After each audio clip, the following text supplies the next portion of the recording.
Being a student also has tremendous practical uses. It is a great survival tool, because in many ways, when you are in the real world, you will be as confused, as muddled as you have been on the campus. One man who puts this brilliantly is Jon Stewart, the wonderful American political comedian. Does anybody watch his show on CNN? Watch the Jon Stewart show. He's the funniest guy. I think Cyrus Rocha is funny. Watch Jon Stewart. He went back to college to receive an honorary doctorate, to his college.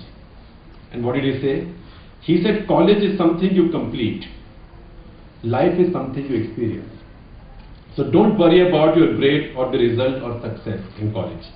Success is defined in myriad ways, and you will find it, but it will come from your own internal sense of decency.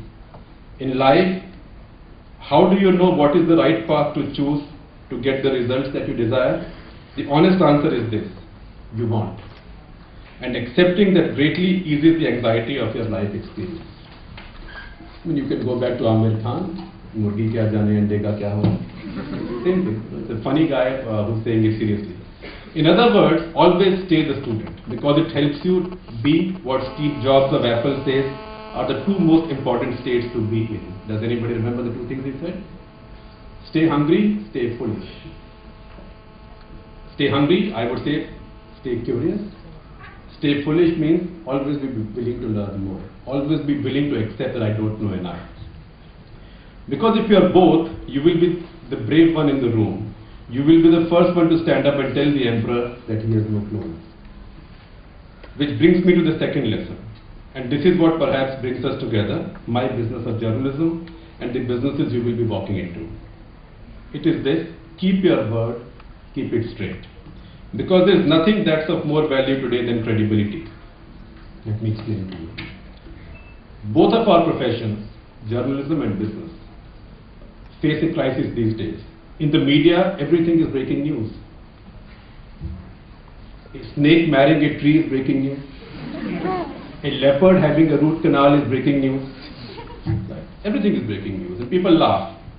Similarly, in business and finance, we all know what the biggest and the brightest names of Wall Street have been up to. You all must be aware of Goldman Sachs, about how its smartest executives, it seems, were duping the investors with instruments they knew were going to fail. And just yesterday came the news that as the mortgage crisis gained momentum and many banks were suffering losses, these executives traded email messages saying they were making, and I quote, some serious money betting against the same housing markets when they knew the housing markets were collapsing. So I would recommend all of you to read this brilliant book by Michael Lewis called The Big Short. Have you seen it? Is it in your library? Please see it. It is one of the best accounts of the financial crisis so far. The Big Short by Michael Lewis. It is one of the best accounts of the financial crisis so far, and it tells the story via the stories of men and women. What kind of men and women? Men and women who made money while all others lost it. The message of the book is simple yet very powerful. Competence and credibility are in very, very short supply. And therefore, if you have both, and if you work to sustaining both, you have a head start over most of the people in your business. Because whether you are in the media or in management, marketing, finance or sales, you are dealing, or HR, you are dealing and trading with information that has the potential to affect the lives of people you will never meet. Your lives and mine are not confined to people we meet. People you meet in a meeting, you don't just affect their lives, you affect the lives of their customers, their shareholders, their taxmen, everybody. And you will affect their lives, as we do, in ways that you can't even imagine. These people take your first word seriously, not because they love you, but because the institution you work for or the institution you have graduated from has built into them an expectation of trust. You start off by being trusted. That trust, I'm afraid to say, my generation has reached many times over.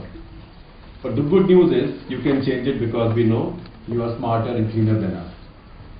Because I don't buy this, that India was a much cleaner society earlier, it's become much sincere now. I think India is not greatly clean, but I think it's become much less filthy now because one, the control and permit Raj is gone, and second, because the society is a lot more transparent, so you see a lot more, you can expose a lot more corruption.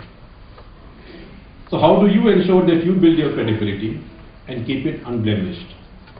It's a tough question, and I can't afford to sound like a Swami on Astha channel, but let me try.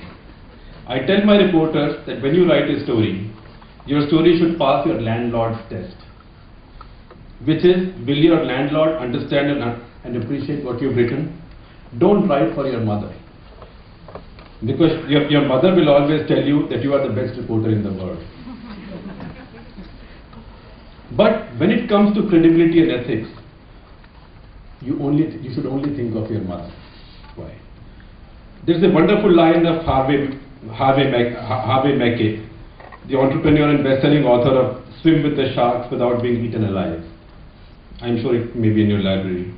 He was talking to business school students about ethics, and his advice was, and I quote, always act as if your mother is watching, because your mother wants you to succeed. That mother's test is a great one to remember. Always act as if your mother is watching.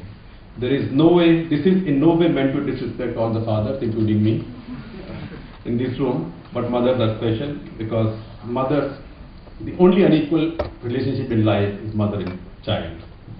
It goes one way, it can go one way. The third lesson is your imagination is your most valuable asset. So apply all the rules, the best principles of asset management to it. Take care how you invest it, how you invest your imagination, how you spend it, what are the risks you take with it, what are the rewards you can expect from it. I explain this to my reporters by telling them a story, and I will tell you the same story. How many of you have seen a film called The Indecent Proposal? I think many other hands are not going up because when the film came out, you were below 18. So nobody wants to admit to have seen it, not this child. But there is a brilliant sequence in that film when Woody Harrelson and